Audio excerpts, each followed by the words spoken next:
Okay, hello everyone. Good afternoon. Hi everyone, how are you? Thank you so much. Thank you all so much in advance for being here today with us for this webinar called Teaching English in Challenging Times, a special webinar we created in alliance with Learning Corporation. We want to greet all teachers from Argentina, from Peru, from Colombia, Ecuador, Mexico, Bolivia, Uruguay, even teachers from the Philippines, I think. And of course, our dear teachers from Chile, because for those who don't know, they already started their winter break. So if they are here today, it means a lot to us. So thank you very much. I'm not going to be alone for this session. I have a partner here with me today. I'm going to let her introduce herself. Carla, please. Hello, everyone. Very nice to see you all. I see a lot of familiar faces, by the way. Thank you for supporting us. This is a great opportunity to show us our alliance with SM and Learning. My name is Carla Bustos, as Paulina mentioned, and I am the methodological coordinator of Learning.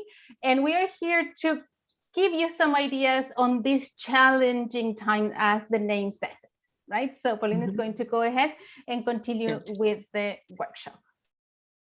Thank you very much. Well, we know that we are not inside with you. We're not face to face, right? We would like to, but we can't, unfortunately. But that doesn't mean that you cannot participate or that you cannot share, okay? Therefore, we invite you to use the chat box during the webinar, during the session, so we can take a look at some of your comments, some of your questions, some of your suggestions, even your own experiences at the end of the webinar, okay? Good. So the chat box is there for you. And shall we begin, Carla? Yes? Indeed. So let's remember, the audience is yours. Yes. Thank you. During yes. Any question that you have, any comments, that is the idea. And we will be, sorry, Carla, we will be monitoring the chat box in case if you have questions and suggestions, okay? Thank you. Lovely. So let's start with the landmark of 2022, or what we call the new normality. I don't know if it is a normality at all, but that's what people are calling it. And of course, you know the story. We went through 2 years of pandemic. You taught online with all the difficulties that presented, and then you came back to school and you thought that you were going to be teaching normally, and surprise, surprise, nothing was normal, and there were many things that were not functioning as they used to, right? So for this idea of the landmark, we would like to start with your impressions, because with Paulina, we work, as she mentioned, with teachers here in Chile. And we know that we have a lot of people from different places here.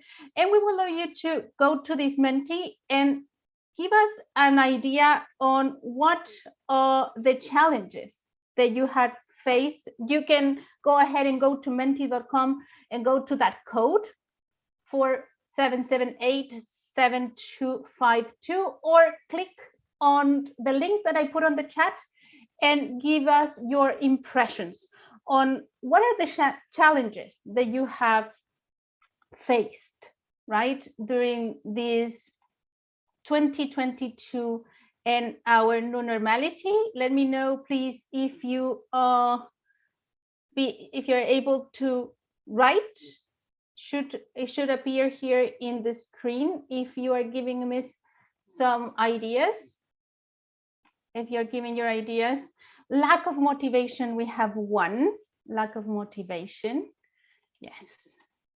Lack of interest, emotional support, violence between students, the interaction, poor interpersonal skills, yes, a lot of on the emotional side, yes, behavior, violence, interests, classroom rules, technology, yes. I would love to know more about technology. Maybe the students were used to technology, and now that we don't have that anymore, maybe that is affecting our students. That could be the content, yes, stress, behavior, yes. We have a lot of challenges. Indeed, we have a lot of challenges this 2022. Lower levels, irresponsible parents. Yikes, we're not going to go into the parents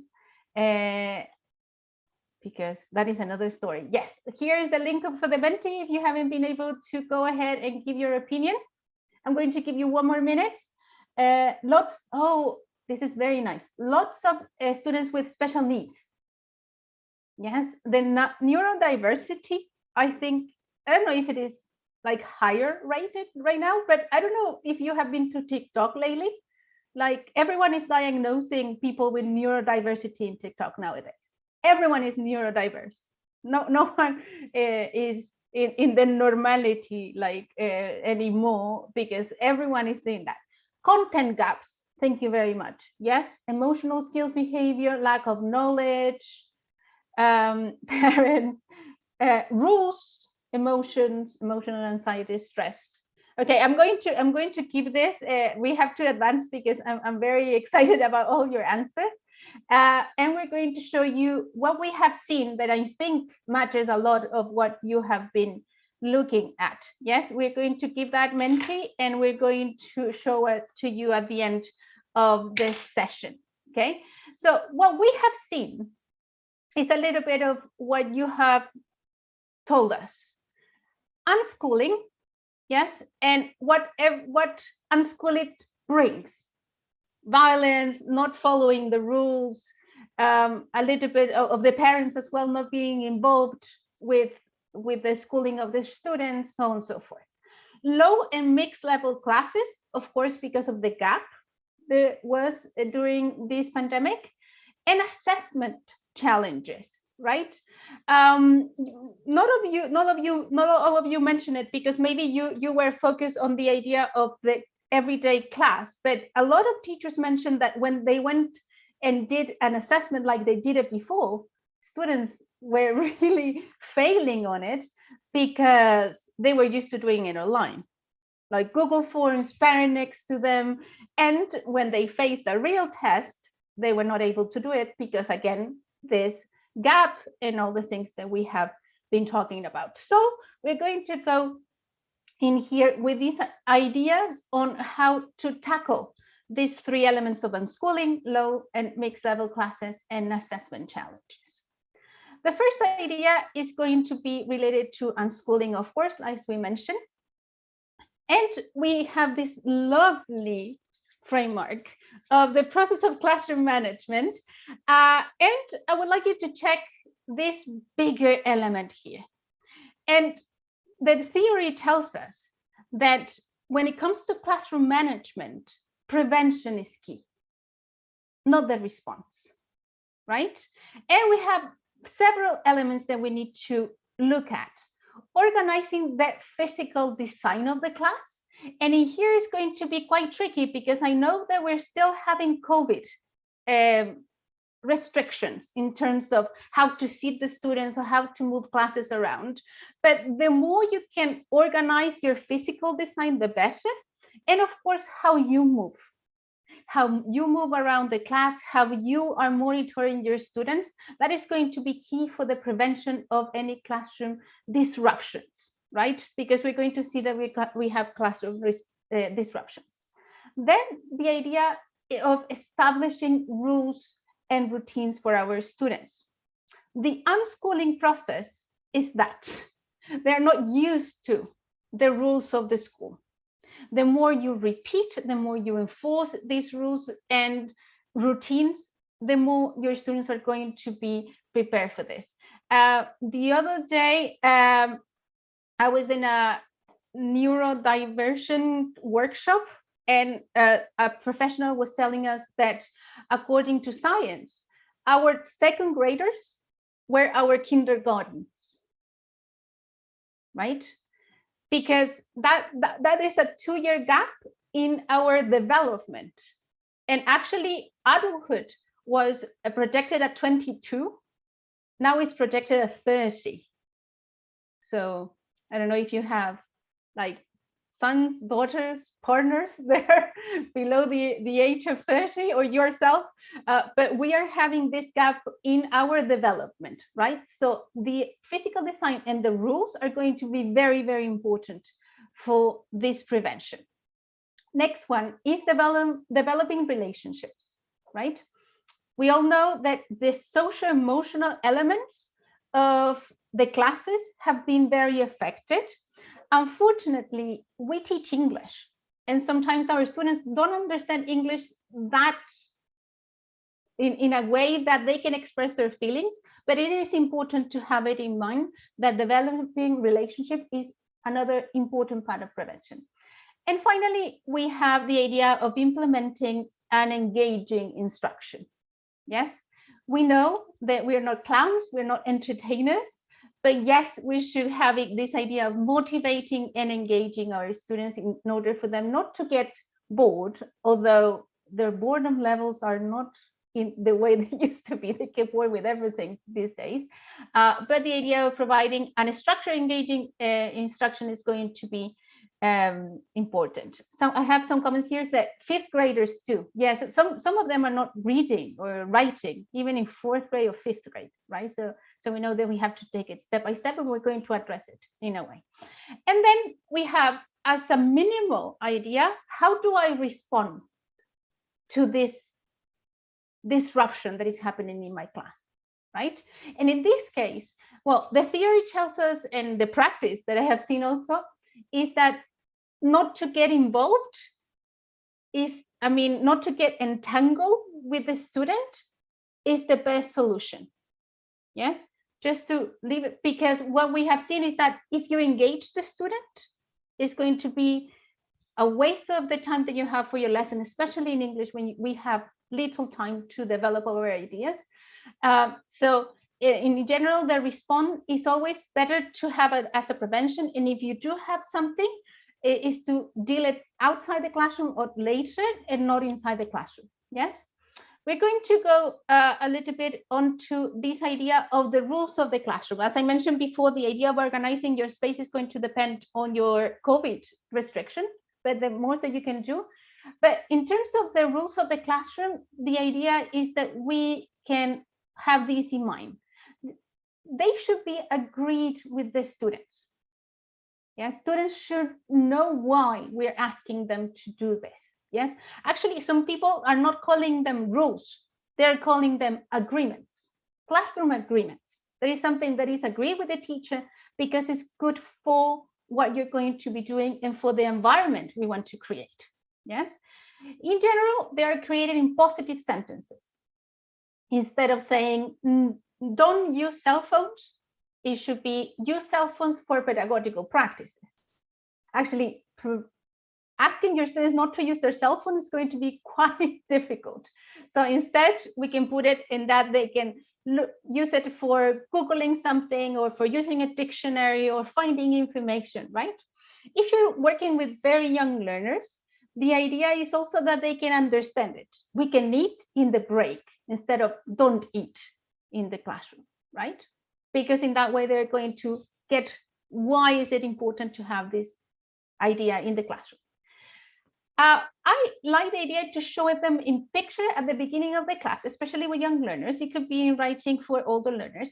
And I would go even further and recommend you to put them, if you're working with very young learners, again, because of the unschooling process, is to put it on paper next to your board for them to see it, like a boy and a girl with a mask, a boy and a girl not eating or sitting correctly or something like that. And instead of scolding your student, you can just go ahead and point at the rule that you are trying for students to follow. In that way, your students are going to always be reminded of how they should behave during their lesson. Yes, because especially again with pre-K to fourth grade, this unschooling needs repetition in order to work. Yes, they need to be reminded. Yes, and finally, we have the 3 C's. Our rules or agreement should be coherent, consistent, and constant. Coherent in the sense that our students know why, like that's why we agreed them with our students. Consistent is that you don't let it pass. Yes, that is important, that you don't let it pass, that you are always telling them what is that they have to do. And constant, of course, in every class you go and check. Yes. If you haven't done it already, we did this workshop this time, because if you haven't done it, please, when you come back for the winter break, do it. I mean, spend 2 classes agreeing the rules with your students, and then you're going to see a difference inside your classroom. That's why we did it before you went to the winter break and you entered to the second semester, because that is the best way to do it. If you do it in the middle of the semester, it's not going to have the impact as when you do it like right away and start in the second semester. Pauli, you're going to go ahead into this one. Yes, thank you. Thank you very much, Carla. It was very, very interesting what you were mentioning. Lots of teachers were making their comments also on the chat box, so they were totally agreeing with what you were saying. Take a look at what it says there. Social and emotional aspects. Some of you mentioned it at the beginning with the Menti. Some of you were making comments also about this topic on the chat box. So how important this is today, especially after 2 years with the pandemic and everything, right? So here we wanted to summarize basically social and emotional aspects in these 4 points, right? The first one has to do with acknowledging students' feelings and emotions. But I also think that it is important that for us as teachers, we can also be aware of what is happening to us, what has happened to us, and how we are feeling today with everything that is happening, right? In terms of acknowledging students' feelings and emotions, so maybe you can see the picture there. Let me show it again, I think. Yes, it's kind of little, but I'm sure that you can see it. Here we have what we see part of a brain and part of a heart, and I'm sure you are familiar with and you have heard about Daniel Goleman, right? Who is considered the father of emotional intelligence. And I wanted to discuss a little bit about this because he has said, well, actually in his book, Emotional Intelligence, there is a whole chapter devoted to what he refers to emotional literacy, right? And according to him, emotional literacy can be taught, emotional literacy can be learned. In general terms, and in very simple words, an emotional literate person can be defined as that person who is able to acknowledge their own feelings and also to build the correct vocabulary to express what they feel and to use them properly. Now, I know that probably you are thinking and you're going to say, yes, but we have already a lot of work to do and we feel overwhelmed and we are overloaded with different things and with different agendas and all the work, the paperwork that we have to do, and which is totally understandable, right? So if that happens, and I'm sure that some teachers might resist to use that special time or that specific time that is focused to contents or a specific discipline to create like another class, that is not the idea. One strategy to implement emotional literacy is not to create a new class, but actually to integrate it into your current lessons or your current classes about feelings, about interpersonal relationships, to topics that you have already taught, right? Because lessons on emotions can easily come up in a very natural way in a reading class, in a writing activity, in math, in science, social studies, even English, because that is what Daniel Goleman describes as emotional literacy in disguise, like it's hidden there. We do not have to teach a class of emotional literacy. We can do it in our English class. So that is one way to acknowledge our own feelings and also our students' feelings as well. In the second and third point, we wanted to put them together because we believe that they are related. The thing about address the students' interests and also to allow socialization during the class. But we do not mean that when we talk about address a student's interest, we're not saying let's focus on what they listen to, what are the TV shows, for example, that they watch. I mean, it is important to consider them, but let's try to focus on their interests for the English class, for the English lesson. So there are a couple of things that we can do to focus or to foster our students' intrinsic motivation towards the English class. And here we have a list of some of the things that we can do to foster our students' intrinsic motivation towards English. And those have to do with this. We can use like very simple and smart tactics or strategies or techniques, whatever you prefer to call them, which have to do with making your class communicative. Whether the final goal, if we're thinking of adults, for instance, whether the final goal is to use it in business or advanced studies abroad or traveling to connect with people from other countries, the more we encourage our students to communicate in class, the more motivated they will be. So let's provide as many different activities as we can, like group activities.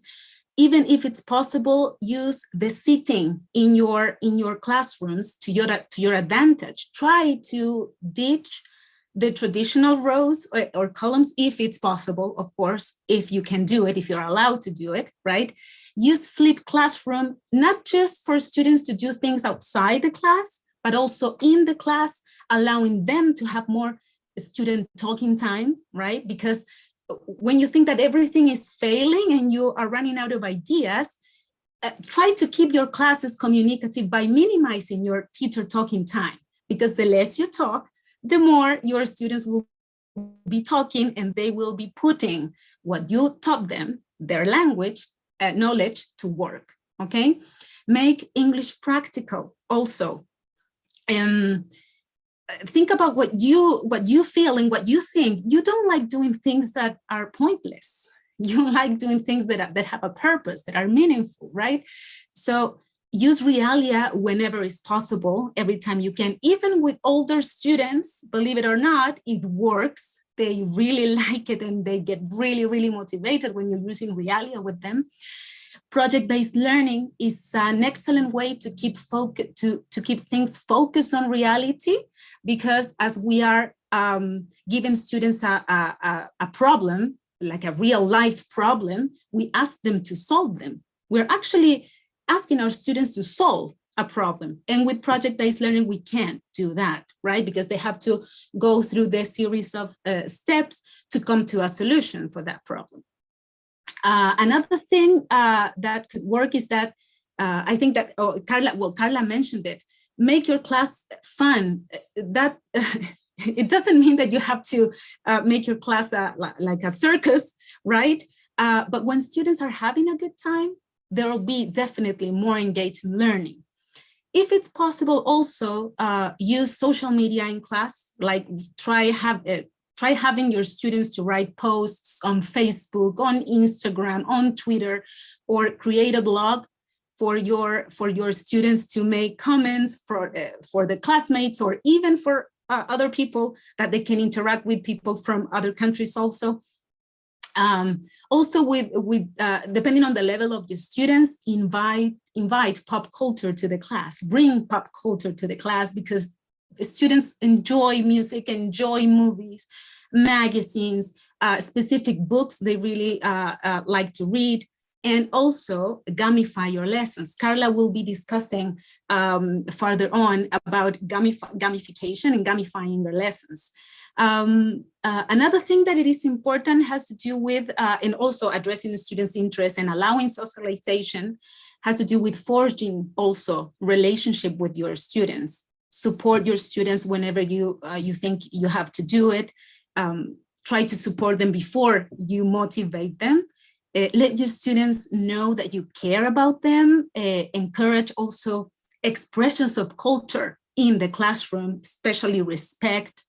Try to look for any opportunities that you can to have the students to share what they think, what they feel, their opinions, their values, their beliefs, even their traditions.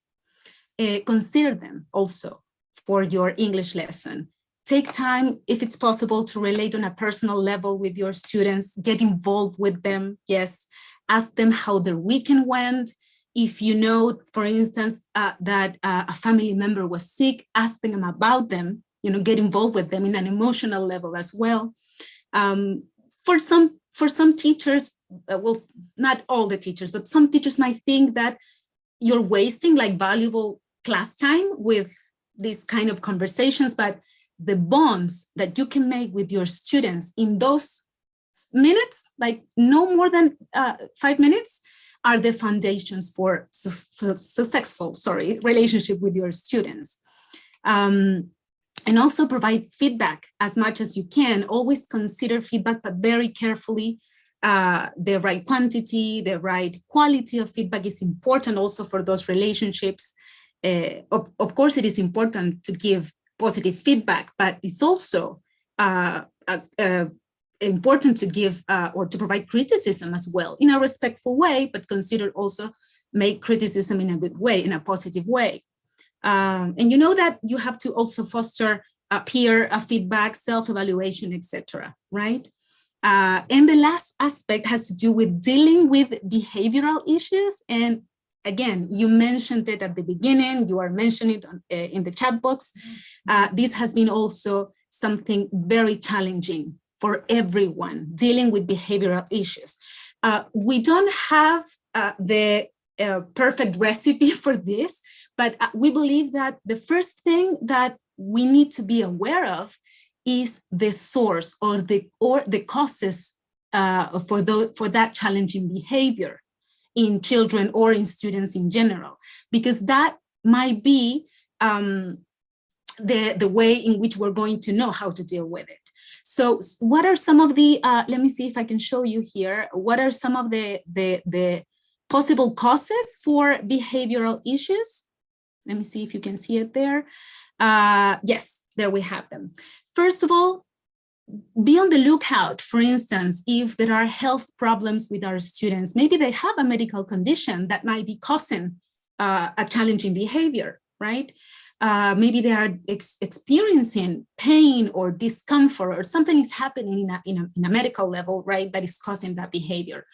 Of course, we know also that there are some conditions like ADHD, autism, other learning difficulties that also maybe we are not aware of or we are forgetting.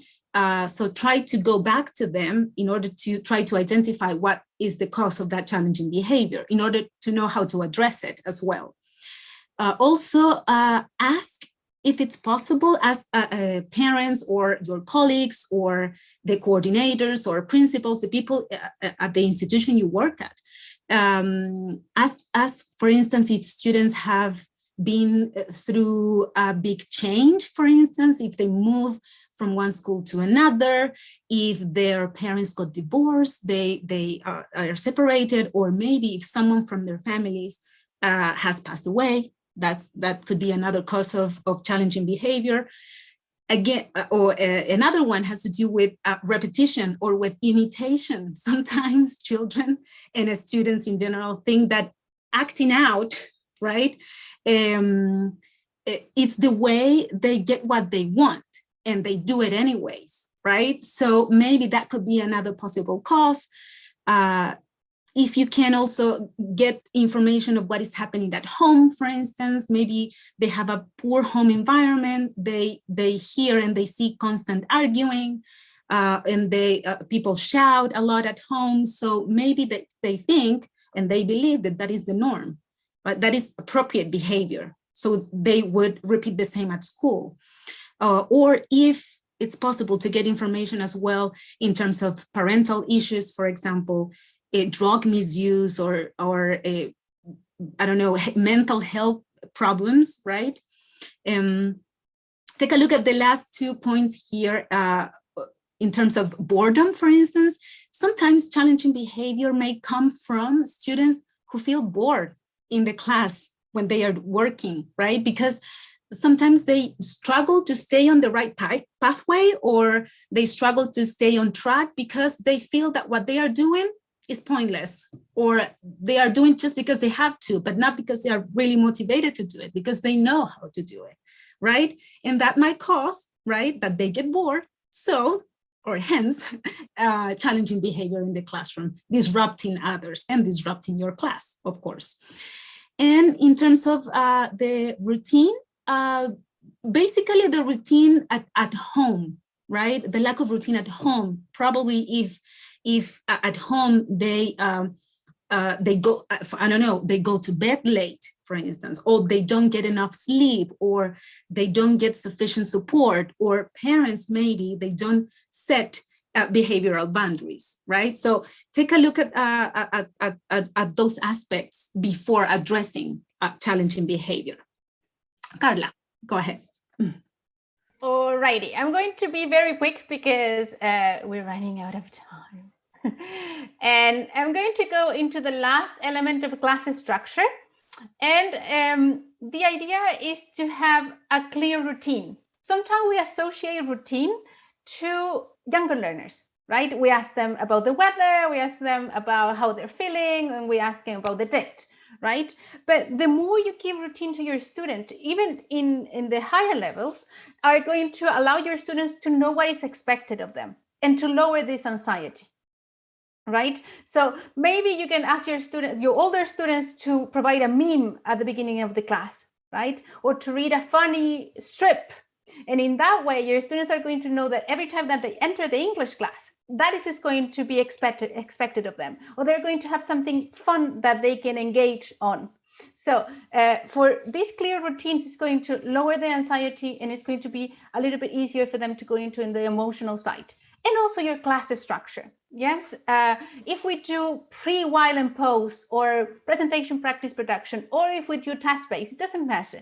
The idea is that your students, again, know what they have to do in each of the stages, right? Paulina was talking about less teaching, talking time. Yes, and that is a little bit frightening for us because we know that when we are speaking, they are listening, and we have a little bit of control, indeed. But when we give them a little bit of a structure, and they are going to be able to follow, right? We can change it, of course. We don't want all the classes to be the same, but this routine at the beginning is going to be very clear, and then we're going to be able to have a structure that our students are going to be able to follow. You can put it in, maybe you can put in the PPT or the material you present in your journal, in your Canva, a key, a symbol that it tells them group work or reading or anything that is going to signal your structure in order for them to feel more confident in a language that is a little bit tricky for some of them, and is going to allow them to be more focused during this time, right? So that is the idea of keeping in mind. Exactly, Isabel, thank you very much. The idea of images, sound, and examples of every step that you take in order for them to feel less anxious with this class that is in a foreign language that we are bubbling about in Mandarin for them, and then we want them to understand and learn a little bit more, right? We're going to go to low and mixed level classes. As I mentioned, we're going to go a little faster now because we have only 20 minutes. So Pauli, go ahead and take it to prioritization. I don't know how to say that. That is a very difficult word. It's a very difficult word. Prioritization. Well, prioritize, right? Yeah. Let's prioritize. I mean, we know that the world has been chaos over the past couple of years, right? So let's make our lives easier. Let's make our jobs easier also. So when we talk about prioritization, and especially with low level or mixed ability classes or low level classes, right? Let's first keep in mind what we really want our students to learn, even if it's just something small, something short, right? But meaningful. So take that in mind and go to your scope and sequence. If you have to use a textbook, go to your scope and sequence, go to your unit overview and select the lexical items you want to cover and a couple of structures that you want your students to practice, to use in a written activity or to use orally, and select them. Make a filter and focus on that in terms of prioritization. That is a very difficult word. That is a very difficult word. Okay. I'm going to go ahead and click here. Like a final message is that when you are prioritizing, it is better to focus on the topic rather than the grammatical function. I mean, if we want our students to communicate, it is better for them to know the topic of our lessons. For example, I've seen a lot of, especially in, I don't know, tercero medio, cuarto medio, very difficult grammatical structure, but we want them to communicate. So better the topic than the grammatical function. And another thing is that I have seen a lot of in Chile, for example, with the ministry books, is that they have 4, 5, 6 grammatical functions in one unit, which is crazy. So let's try to go for the ones who are more useful for our students and related to the topic. I have seen a lot, I don't know, I have a book that I work with some teachers that, for example, they have the topic of relationships and the grammatical function of question tags. If you have to force it, doesn't work. You have to ask your students, like, write this, but use the present something is not going to work. The idea is that they are related with the topic. So when you are prioritizing, it is very important to focus on the topic and to check if they match the topic with a grammatical function that is going to be easy for your students. Yeah. Right. So let's move on. So a good thing or a good strategy that we can use is something called 3 times practice. And I'm sure that probably some of you, or most of you, hopefully, know this gentleman right here. He's Jim Scrivener, a very renowned author, ELT specialist, of course, and he has talked about this strategy, 3 times practice. And what is the idea? He says that we have to put practice at the heart of learning. So if we are thinking that we are prioritizing something, let's think of this technique because it might work. And it's very simple to use it. First of all, take a look at this activity or this example that you have here. We have a reading comprehension activity with 2 exercises, read and match the questions to the blog. It's an article about a kid's art review, right? And then you have reading comprehension questions. So instead of going through the pages of the book and doing and completing everything without purpose, let's select those activities, as Carla was saying, are more important, more relevant, more motivating for our students as well. And let's try to practice it in 3 different ways. Again, with this example, take a look at the first way of doing it. Let me show you here. It's not, oh, yes, it's working. The first one says, for instance, do the exercise as normal. When students have already read the text, ask them which words they found the most difficult to read or words that were unknown for them, okay? So the first one is maybe the suggestion that comes in the teacher's guide, so the exercise as normal, right? Let's go with the second one, the second option for the same activity. For example, ask students to close their books or cover the text. Write some key prompts on the board like love, exhibition, feel. Those were words that were on the article, on the text. Students can work individually or in pairs. Sorry, I put here. They can work individually or in pairs, and they have to try to recreate, written or spoken, some sentences from the text where those words were mentioned. We're not trying to reproduce them. We're asking them to recreate or create their own sentences using those prompts. And the third one, the third option, let me show it to you. And it says, students use the questions that we have there in letter B, the reading comprehension questions, they use those questions to create a conversation and practice or role play it in pairs. That option will also help you with pronunciation. And again, if we want to focus on making our students speak, then we are changing the basis of the activity that was a reading comprehension activity, and we're making also practice our students in the other skills as well. Continue. Carla. Yes.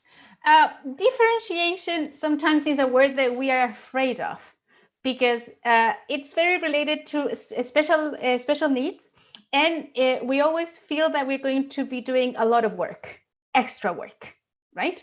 So, for example, when we have comprehension and we have a text like this, the most classical way is to choose the correct answer, go to a true or false, or do comprehension questions.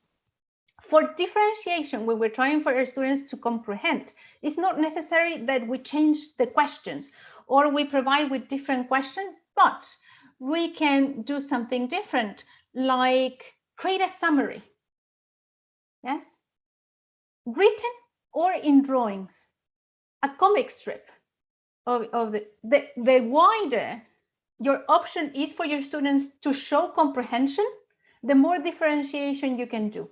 You don't have to create extra questions or differentiated question according to level, but the wider that you do it, the easier for your students to adjust and also to provide choice.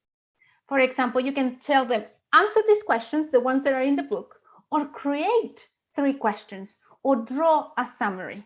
And they are going to choose, because with the idea that you were saying that we have a lot of more students with special needs inside the classroom, the problem is that if you do something different, they are going to feel left out. And what we want is to integrate. So when you give everyone choice, they are going to be able to decide what is best for them to their level, right? So in here, you can target low level, special needs, and even higher levels, that sometimes you have students that are very interested and they feel bored and they cause disruption. Yes. So in these comprehension questions, it would be great to do one of these ideas on drawing a summary or creating questions. Also, we have the idea of the differentiating communication. Look at this picture, and can you tell me here in the chat, what is the classical one? If you had to do a test, for example, with this picture, what would be the question? Yeah, so what would you ask your students? You're in a speaking, it doesn't have to be a test, but it could be a speaking activity. What do you think? I don't know about if you can help me here with the, oh no, here I have the chat. What's this? Describe the picture, could be, yeah. Yes. Mm-hmm. Describe what you see. Mm-hmm. Indeed. Can you describe the picture? Perfect. Yes. Or you can say, what are you going to do or describe the picture? So when we do differentiation, it is very important that we check what is the expected answer, right? So maybe my expected answer is, I'm going to the beach next summer. Yes, that's what I want my students to do, right? But in differentiation and according to my student level, I could have, I'm going to the beach, I'm going beach, or beach next summer, or beach, right? So again, the wider your question, it is important that you are flexible enough to get that your students are going to be able to give you different answers, right? Sometimes when we are doing like create a dialogue, if a student has a very low level, it's going to be very difficult for their students to achieve that task. But if I put a picture and I say, describe the picture, tell me what you're going to do, the wider it is, the more you can differentiate based on the answer, not in the question, right? And so we can target low level, mixed level, or higher level students that maybe are going to say even something even higher than our idea. Yes, exactly. And it's going to, of course, engage their feelings and different ideas because it's something about the summer where they are going to be doing, right? Yeah, you can cover a social and emotional competence there as well. Exactly. Mm-hmm. Exactly, you can involve it. Finally, with our mixed and low-level students, the idea of we using English. Yes, we the teacher using English that sometimes they tell us they don't understand, or the instructions, right? So I think Isabel was telling us before, the idea of visual support and gestures, yes? To put it in the presentation that we're going to, if we're going to listen, to have it all the time for reading, for everything that we want them to do, right? The second one is to avoid explanation. In Spanish, we have a saying that says, el que explica se complica. I don't know if you have it in other words, yeah? In English, it's the same. The more that you try to explain, the more that you're going to use more complicated English for your students, right? So it's best to show. There is a technique that is called I do, we do, you do, when you're going to ask your students to do something. So you do it first, then you do it with your students, and then they do it on their own. Of course, there's going to be 1 or 2 students that are going to say, what do we have to do? But there's nothing we can do about it. So with prompts and the idea of deductive grammar, for example, when we're teaching grammar, it's very, very likely that we're going to try to explain, and then we're going to resort to Spanish because our students are not going to understand it, right? So it's best to show them an example and try for them to figure out what's happening. What is the rule? What is the function? What is the use? And finally, we have our sandwich technique. I don't know if you have seen it. You can put in the chat. The sandwich technique? No. Some of them for writing? Yes, some of them no Yes. clue. No, so good. So good, if you yeah, some of them no. it. Yeah, Good. English, Spanish, English on the key word, right? A sandwich, right? So I want to, because sometimes we spend a lot of time trying to explain a word. Yes. So let's say beach is the word. Today we're going to the beach, a la playa, the beach. So I translate my keyword, but then I finalize with English for my students to have it in mind.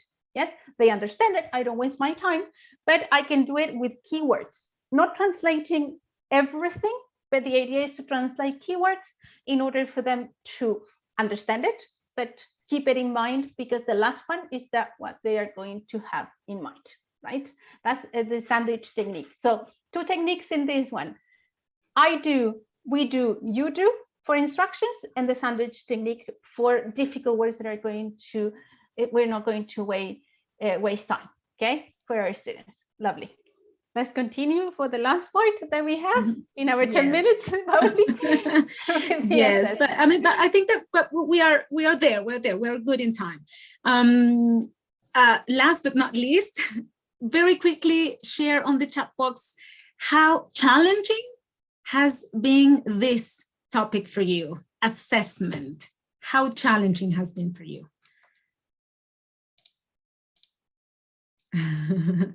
Oh, people are saying, no, don't leave. You see, Carla, they don't want us to finish. How challenging has been? A lot. Yes, definitely. Very challenging. How you deal with assessment today? Yeah, well, very difficult. Parents argue all the time. Time consuming. Oh, that is a very key concept. Time consuming. Yes, super important. Yes. Formative assessment, very good, very good. Thank you for sharing. Actually, well, yes, what an issue, right? And sometimes we struggle with this part of the process, and considering the times that we are currently living, right? Like I said before, let's make our jobs easier, right? Although we know that tests are important and sometimes are the most typical way to evaluate, and sometimes the schools require a specific written test, right? They are very time consuming. You said it there in the chat box, right? And sometimes also they're not just time consuming, but they leave out important aspects of the language, right? Therefore, we would like to highlight the importance of ongoing assessment. You said it, formative assessment, continuous assessment, right? Ongoing assessment. When we talk about this, it means that we have to do it like in following the progress, right? Following the progress of our students. So, and ongoing assessment can be very simply defined. We can define it in simple words. It's like mini assessment that we can do in a class, in a period, in 5 or 10 minutes or 20 minutes, depending on the time that we have with our students, right? And what ongoing assessment provides is, well, provides for us, right, is that we can adjust our teaching strategies, instruction as well. And also we are going to be helping our students to reach their goals. Now, the good news, and probably you will agree with this also, is that most textbooks nowadays already provide this kind of guidelines for teachers. Take a look at these examples here. For instance, we have a progress check box here for preschool students, for instance, using the same activity that students are going to have in their textbook. For teachers, the instruction is use activity F to check that students can express obligation, prohibition, or necessity, right? With a worksheet or an activity, and the objective and the goal is very specific. Take a look at the second one for primary students. You might use this activity to assess, right? The word is there, students' ability to relate words to actions, very specific, a specific objective. And the last one for older students, you can use this speaking activity. So we're doing a speaking activity again to assess. They are highlighting that we can use these activities to assess something, to assess a specific ability. So it says use the present perfect simple. Okay, so here we are assessing a specific grammatical structure, right? Use the present perfect simple and continuous for asking about and describing experiences. And sometimes, even if we think that that objective maybe is too long, because it can happen, right? Let's focus on just one. Again, prioritize, right? I'm just going to focus on that my students are able to describe experiences, as simple as that, right? So highlighting the importance of ongoing assessment. You don't have to create those very long tests to assess your students. This can be easily done in one class, right? Just by looking at your students, just by completing a very simple checklist, you can assess your students' progress with ongoing assessment. Another suggestion or other kinds of activities which you can use to assess your students is through tasks and projects, right? How many of you use tasks and projects? How many of you use PBL, right? This also is going to help us minimize our teacher talking time. And we are providing, when we use this kind of strategies or activities, we are giving our students real and more opportunities to work autonomously as well. If you have the possibility to go to a computer lab, for instance, or have tablets and some devices there with you in the classroom with internet access, or even if students can use their smartphones, I mean, we know that today knowledge is there, a click away, right? Students click, even for us, we click and we learn about something in a couple of minutes, a couple of seconds. So learning is just a click away. For doing a specific task. So take a look at this example. It's very, very simple. We have 4 specific steps to follow for this task and consider also, look at the activity itself. Be a makeup artist. It's an invitation to do something fun also, something that is going to be motivated for our students.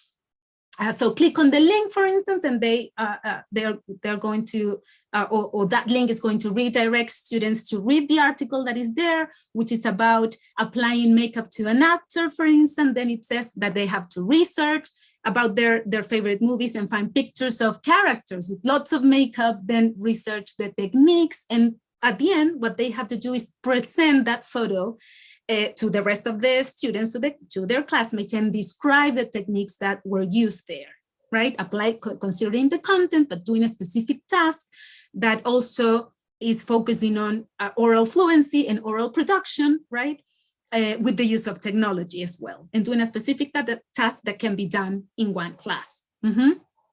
So tasks and projects. And projects, of course, you were mentioning you mentioned it in the chat box. Some teachers were saying that they love working with projects, and especially, yes, I can see some faces also that they really love it. Ricky, it's so good to see you. Working with projects fosters not only the 21st century skills, right, but also higher order thinking skills, right? Take a look at this example right here.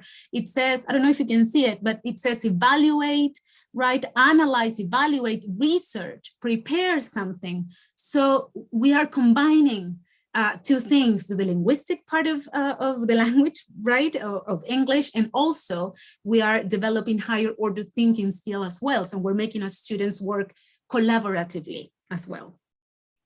And another good thing that sometimes is like music to our ears when we are teachers is when we already have like rubrics, like ready-made resources or rubrics to evaluate and to assess projects, because what happens is that our time is reduced, and we just follow the rubric, and we can easily assess the final product of our students' project. So if we take a look at these examples, for instance, on the rubric, let me see here, I cannot see it. Carla, can you help me? I cannot see the, can you click on the button on your left? Good, thank you very much. As you can see there, we have an example of an assessment rubric for a specific project, but we are focusing on the linguistic part of the project. So if you see there, we have grammar and vocabulary, like use of the language, we have fluency, accuracy, pronunciation, interactive communication, and we have the criteria there. Yeah, lacks of competence, needs to improve, satisfactory, etc., etc. So we can assess the linguistic part. If we take a look at the other one, if we take a look at the rubric on your right, we can see that we can also assess or evaluate the technical part of a project. Take a look at that example. We have research skills, we have use of technology if the project requires to use technology, text organization if they have to present something, like they have to hand in something written, and teamwork. So we can assess with 2 points of view here, with in two dimensions, the linguistic part, but also the technical part. Now, what happens, and probably you're saying, but these rubrics might seem a little bit long. They are also time consuming, right? What you can do with rubrics is to take the criteria there and to use or to create your own checklist using the criteria provided in the rubrics. In that way, we are going to minimize also our time to be checking these activities and assessing the activities. So you have the criteria, right? Use of the language, fluency, etc., etc., etc., and we just select the level of difficulty, like very competent, satisfactory, or needs improvement. So it's very easy when our students are presenting their project, their final product. I'm just going to be listening to my student, watching what they are presenting. I'm just going to be assessing. So again, I pass the ball to my students. They do all the work, and I'm going to look, I'm going to watch, and I'm going to assess, evaluate with a checklist. Okay, Carla? Your mic is... Mute myself, yes. Yes. Okay, the last point that we have is gamification. And gamification could be on assessment, but I'm going to give you 3 ideas where you can use gamification. They can be very, very simple. Gamification, we can be talking about gamification for an hour or more, but we're going to go into the idea, for example, a warm-up that you can have a quiz competition. Like with a timer, you can do a gamified warm-up. Like in 1 minute, give me 3 words that you remember that has many words that you can do. I don't know. We are, I always miss pre-COVID where students could run to the board and write things. I don't know if we can do that anymore. But the idea of gamification for them to get excited about something. I think Victor in the chat, and I'm going to ask you, Victor, later. I don't know if you're still there, because he also mentioned something that could be very good for our warm-ups and leadings. Gamification could also be used to capture our students' attention. This is going to be very difficult, more difficult than it should. So let me check if you can find the panda.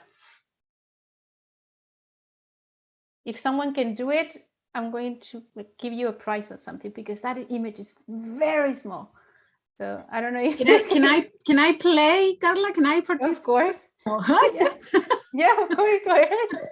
Because I know where the panda is. Yeah, you know where the panda is. Yeah, I know. Okay, but I'm going to maybe I'm going to. I don't know if I can go ahead. Can you someone find it? Yeah, you said the price. It's difficult. Yes, it's difficult. Someone says Yeah. that is difficult. Oh, someone got it. Someone got it. Someone found. Perfect. Yes, Isabel. Isabel, it's here. If you cannot see it, the panda is over here. Yes. I don't know if you notice, even if it's bigger, what did you do to find the panda?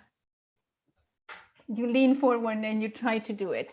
So this little game is not only as a gamification strategy, but it's also to capture or to recapture your students' attention.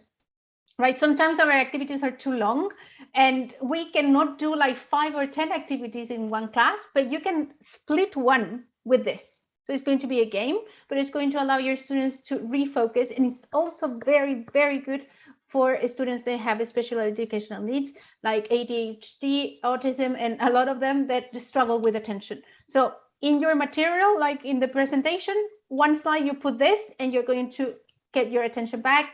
There is Finding Waldo, is it? Yeah, exactly. Those ones or anything. And for communication, finally, we have this little game that I love it, to find the 5 differences. Right? So it is a game. Our students know what to do because they probably played it in Spanish, of course. And the idea is this could be an English test. I mean, and a speaking test, because they have to describe where the differences are. So it's going to allow your students to have like a game-like activity, but it could easily be an assessment. Yes. So this idea of find the 5 differences or find 3 differences or whatever the differences they are, they're going to allow you to make little games. Gamification is longer, is more structured, but with these 3 ideas on your warm-up to get the attention of your students, and communication is going to make your classes a little bit different. When Paula is asking me a question, that when do I suggest to use it, the attention one? The where to find the panda, Paula, or where to find Waldo, or something like that you can. Yeah. Yes, I think she means that one. The attention. Yeah, that one. It depends on your students, but I would do it like halfway, or when you're doing an activity, for example, that is not very excited. It's not very excited.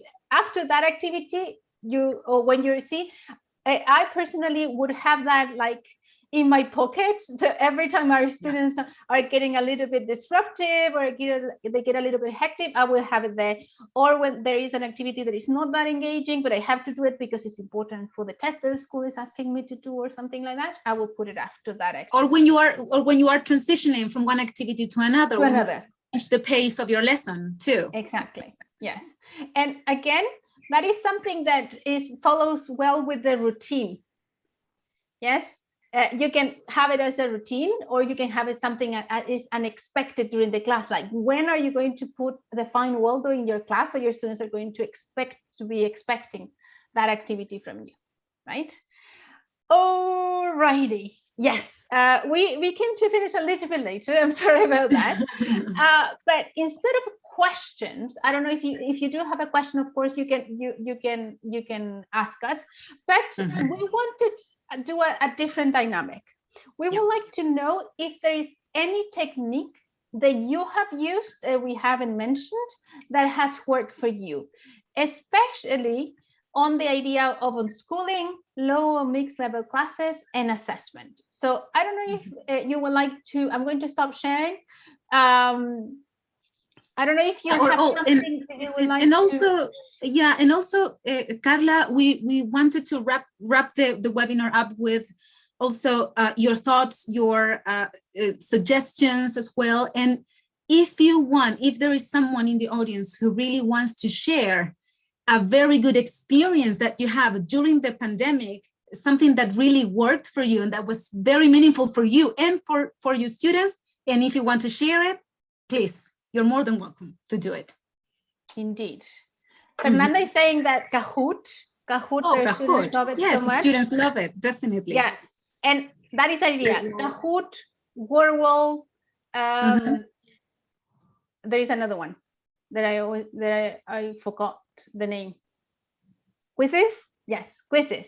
Quizzes. Yeah, Thank there you, it is. Ellie. Quizzes. Quizzes. A booklet also. Booklet, live Yes. worksheets. Live worksheets. Using a pet, Rocio, thank you. Yes, using a pet, that could be also very good for emotional elements of your class. Yeah. Because that pet can provide emotional support to your students or say different things as Paulina was saying at the beginning, right? Yes. Tic-tac-toe. Yeah. Tic-tac-toe. Love it. If there's anyone maybe who would like to share an experience, maybe we can open your mic. Maybe if someone wants to share, we're not going to force you to do it. Don't worry. Just if you really want to do it, just raise your hands and we can open your mics. Otherwise, you can continue. There is Fabiola? one. See, Fabiola, yes. Fabiola?